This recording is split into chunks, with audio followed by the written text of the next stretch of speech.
哭了，没事情啊。 Today, I experienced something that left me feeling unsettled, and I truly deeply understand the saying, with power comes oppression. I really don't want to go to work anymore. Originally, this task was assigned by the boss to another female supervisor, but she didn't want to do it, so she passed it on to me. After completing it according to the instructions, I planned to send the finished spreadsheet to my boss for review before getting off work. However, she walked over, took a quick glance, and said, "Do you really think this spreadsheet can be sent to the boss?" I replied that I had revised it many times and thought it was about ready. The female supervisor looked at me, then gave a mocking expression and said, "All right then." In fact, she hadn't even looked at the spreadsheet properly, she just assumed that the spreadsheet I made couldn't be good enough. This was a spreadsheet that I spent several hours working hard to finish. Then I told her that I was going to send the spreadsheet to the boss, and she asked me, "Did the boss tell you to send it to him?" At that moment, I was a bit confused. She had asked me to do this task, so why would she ask me this question? I answered, "Isn't this the spreadsheet you asked me to make?" She coldly replied, "Yes, I asked you to do it, but why are you sending it to the boss?" I was really puzzled and said, "But the boss needs it." She then retorted, "Did the boss explicitly tell you to send it to him? I asked you to do this spreadsheet, so of course, you should just send it to me." I couldn't understand at all. I said, "But I thought I should send it to whoever needs it. I thought since you were too busy, you gave it to me, and once I finished it, I should just send it to the boss." But the thing is, this female supervisor was not busy at all. She spent the whole morning chatting with others and not doing any work, while I was making the spreadsheet. When I asked her a few questions, she responded by asking, "I seriously doubt if you've ever done this before." She has said this to me many times. Then she said to me, "I'm very busy, can you stop asking me so many questions? When you joined, I already told you not to ask me about everything. But I had only just started this job, and I didn't know many things. If I didn't ask her, she would say I didn't know how to communicate with her in advance. When I did ask, she thought I couldn't make decisions on my own. In the workplace, whenever she doesn't want to do something, she just passes it on to me, and then claims she's very busy. She always criticizes me for not doing things well enough. Honestly, I didn't want to cry. I tried to hold it in on my way home. I held it in on the subway, but when I got home and saw my cat, I couldn't hold it in anymore. The cat was looking at me, probably startled, not knowing what had happened. I know I shouldn't be like this, but I just couldn't stop. I felt so sad. Even though I know every job has some unfairness and pressure, I just can't accept this kind of treatment. I feel so suppressed, and it really makes me want to cry. I know I might be a bit too emotional, but I really can't control it. Especially when I see my little cat, its eyes make me soft and unable to hold back. I hope I haven't passed my negative emotions on to others, although I'm worried that my negative emotions might already have spread to those around me. I really don't want to go to work anymore. 但是我真的不想当独立女性，就是我觉得大家现在把独立这两个词太妖魔化了。 I've been really anxious lately, and I completely don't want to work anymore. Now, everywhere you look, they're all promoting the idea of independent women. But I really don't want to be an independent woman anymore. I feel like the word independence has been overhyped, especially by today's feminists who elevate the concept so highly that you can't even tell anymore whether it's meant as a compliment or a criticism. Many women's understanding of independent women has already gone to the extreme. Now, a lot of people think that an independent woman means living alone, not dating, not getting married, and completely breaking free from any dependency on others. People analyze and interpret this independence from various aspects, including life, finances, and mental health, and I think this has gone too far. First, there's the idea of independence in daily life. Some people think that an independent woman must possess the same life skills as men, such as cooking, cleaning, taking out the trash, and fixing appliances. But I believe that the division of labor in society has changed. Women don't need to take on the traditional role of a housewife anymore. If you earn enough money, you can easily hire a maid to cook, or you can order takeout. If cooking is your hobby, of course, you can do it yourself, but if you have a husband, you can both choose to go out to eat or cook together, or you can choose not to cook at all. Whether or not you can cook has nothing to do with whether you are an independent woman. On the contrary, if you have a partner, many of life's trivial tasks can be shared, and your life can become a lot easier. Some people might say that their husbands are lazy and don't do chores, but such situations are actually rare. Most men that so-called independent women would consider are certainly not the useless type. They are either wealthy or responsible when it comes to sharing household tasks. So, I think the label of independent woman shouldn't have such high standards. It doesn't need to be measured by whether a woman can live independently without relying on a man to have life skills. Next, there's financial independence. People say that women need to earn their own money and not rely on men, but this idea has also been overly demonized. Many full-time mothers live very well. Although some full-time mothers may feel a loss of self-worth after depending on their husbands for a long time, feeling ashamed to ask their husbands for money, this does not mean that full-time mothers are not independent. In fact, many women, even if they choose to be full-time mothers, can still earn money through side businesses. The income from a side business doesn't have to be huge. What matters is that it can support a portion of her and her child's living expenses. I think women don't necessarily have to pursue complete financial independence. There's no need to make oneself passive. When it's time to rely on a man, one should certainly rely on him to earn money. Finally, there's mental independence. This is the part one can't understand the most. Many people criticize women for being love-brained, accusing them of focusing too much on relationships, marriage, and family, as if women can't be seen as independent if they concentrate on the family and children. This idea is so extreme. On the other hand, when men love their family and children, and are willing to contribute to the household, society often praises them as ideal husbands and good fathers. Why is it that when women do the same, they are not seen as independent? I think everyone can find their value within the family, especially women. If a woman finds fulfillment and a sense of accomplishment from taking care of her family and raising children, that is also a form of independence that deserves respect. So, in the end, I don't want to be the so-called independent woman. I think sometimes I do need to rely on my husband to earn money, and sometimes I just want to act cute and weak and have him do things for me. I believe that in society, it's not just independence that is honorable. Even if I'm not an independent woman, I can choose not to work, stay at home, take care of the family, and rely on my husband to support us. I can still live a very happy life. 人一旦不上班，就再也不想上班了。我已经在家躺平1年了。Once I stop working, I fall into a state of laziness, and I don't even want to work anymore. I've been resting at home for a whole year, and now I am truly at my wit's end, stuck in a dilemma. I've gone through similar situations before, and whenever I'm about to run out of money, I somehow receive some income. But this time, nothing came in, no income at all. I started to feel that I really need to find a job, so I opened a job searching app. However, when I saw those job listings, I suddenly felt dizzy and overwhelmed, and instantly gave up on the idea of going back to work. I began thinking about what else I could do, and the only thing I could think of was selling some of my things, like my tablet, Switch, camera, and the watch I spent quite a bit of money on. Honestly, I really don't want to part with these things because they've been my companions while I spend time at home.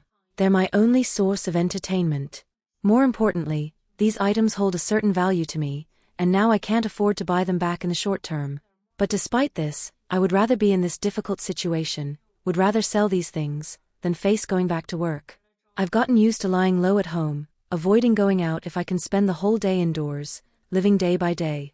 Even if I'm living on the edge, I just don't want to hustle for a job anymore. 首先我这一离职是真的不想再去工作了。我是211毕业的，我自认为不算太差，也不算太好。 After I resigned this time, I really don't want to work again. As a graduate of a 211 university, I don't think I'm particularly bad, but I'm not particularly outstanding either.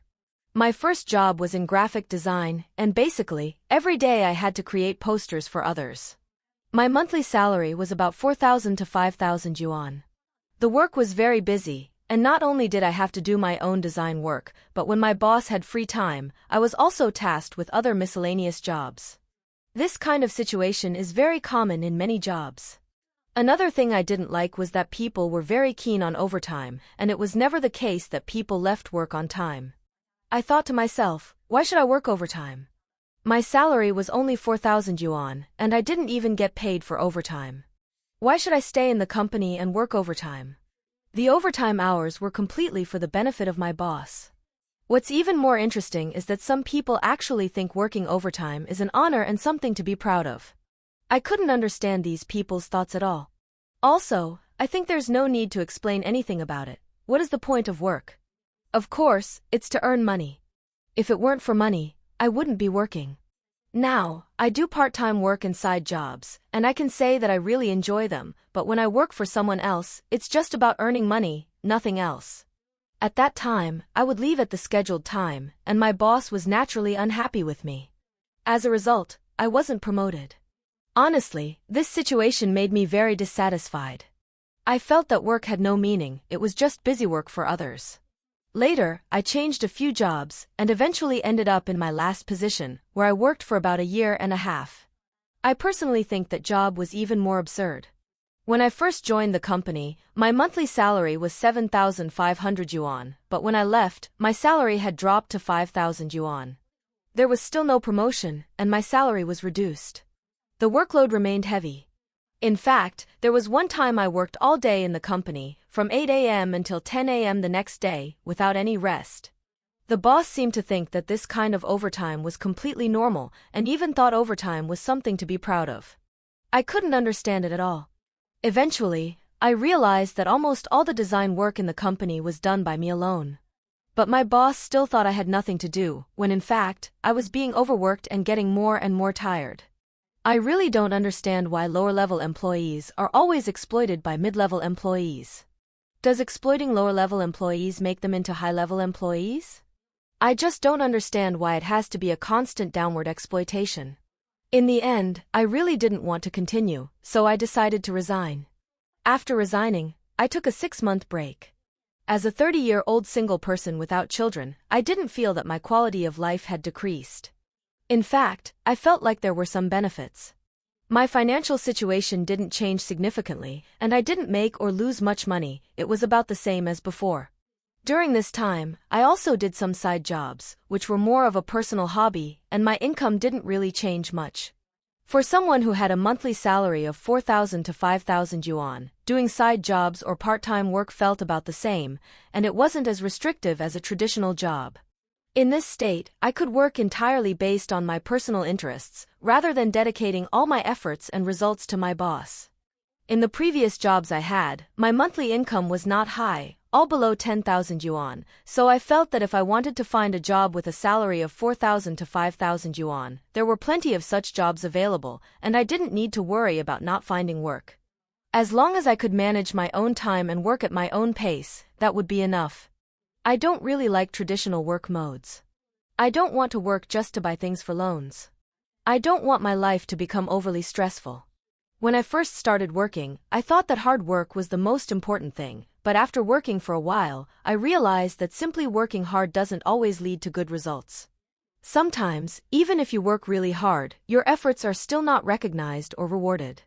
I think that if you're young and your work is really unpleasant, you can totally stop and take a break or change jobs. If you're suffering in a job, why force yourself to stick with it? Maybe by taking a break, you might even have the chance to start a new career. Life doesn't have to be about always focusing on one thing. As for me, I really don't want to work anymore. I prefer a more relaxed lifestyle, and that's my personal choice. 很多人都问我，孩子都上学了，你咋不找个班上？ Many people often ask me, since the kids are already in school, why don't you go find a job? But why do I have to go to work? My parents raised me for 20 years. My husband has been taking care of me for 40 years, and the country has taken care of me for 40 years. It's so easy to live up to 100 years. If my 2 children want to take care of me, they won't even have a chance to do so. Besides, what work? I'm not necessarily required to do anything. People say I'm out of touch with society because I don't work, but actually all I need to do is scroll through my phone, and I can know what big things are happening in the sky and what small things are happening on the ground. So what if I'm out of touch? I'm living just fine, as long as I take good care of my little corner of the world. The rest doesn't concern me. Some people also say that women should be independent. Haven't I been independent enough? I chose my husband. I gave birth to my children, and I raised them myself. I wash my own clothes, cook my own meals, and eat by myself. You ask me what more independence I need. I only spend my husband's money, and I don't touch any other man's money. If my husband earns more, I'll spend more. If he earns less, I'll save more. If there's money, I eat well. If there's no money, I eat something simple. As long as my children are not deprived, I think that's enough. This is how I live. When I'm hungry, I eat. When I'm tired, I sleep. If I worked hard for money and ended up sick, I'd have to spend a lot to get better, wouldn't I? Tolerance and generosity can encompass everything, and living a long, healthy life for 100 years. That's the life I want. What do you think? Isn't it nice to rest in this kind of life? More and more modern Chinese women are getting tired of working. So, how do men view this? I believe that most wealthy men would accept their wives not working, and some even actively prevent their wives from working. This is mainly because they have enough financial capacity to easily cover the family's expenses and don't need their wives to bear economic responsibilities. However, the reality is that many men's incomes are not high, and their jobs are not necessarily secure. Many professions are not as stable as they once were.